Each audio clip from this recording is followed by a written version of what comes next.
म्हणजे असं आहे, मला वाटतं तुझं शिक्षण सगळं गावी झालंय. हा सगळं. पण आम्हाला जरा सुद्धा असं वाटलं नाही की तुझं शिक्षण गावी झालं आहे. आणि विशेष म्हणजे की तू गाव म्हणजे कोकणातली असून कोकणाचा रिझल्ट आपल्याला चांगला लागतो आणि तिथली मुलं सुद्धा हुशार असतात याची प्रचिती आम्हाला आली. म्हणजे तू चुणचुणीत बोललीस, प्रश्नच नाही.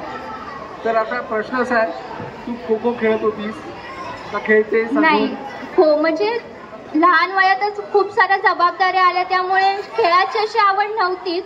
पण साधारण कुठेतरी खेळ म्हटला की खो खोच फक्त डोळ्यासमोर यायचा, त्यामुळे खो खो. खो खो तुझं खेळणं झालं नाही? हा, जास्त असं नाही. दुसरी गोष्ट, अभिनय आणि वक्तृत्व वाचन.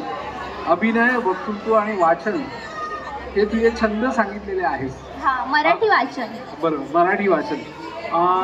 अभिनय म्हणजे तू केलायस अभिनय? हा, मला अभिनय म्हणजे आवड नव्हती. 8वीत असं काहीतरी घडलं माझ्यासोबत की त्यावेळी ते मला करावंसं वाटलं आणि त्यानंतर ती आवड हळूहळू वाढत गेली आणि ती आतापर्यंत मी तुमच्या समोर उभी आहे तिथपर्यंत मी प्रयत्न केले. बरं, मी तुला विनंती केली, एखादा अभिनय मला करून दाखवशील? आवाज नाही येते, सॉरी सर. बरं, हॅलो, आता येतो आवाज? हा. बरं, मी तुला जर सांगितलं एखादा अभिनय करून दाखव तर तू दाखवू शकशील? हा, दाखवेन ना. दाखव, काय जे तुला येतं ना ते करून दाखव मला. तर मी थोडं बोलू इच्छिते त्याच्याबद्दल.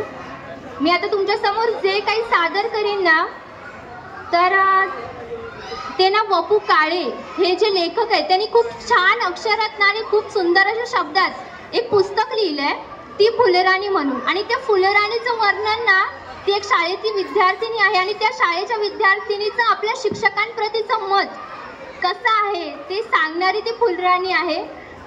मी आज तुमच्यासमोर सादर करते.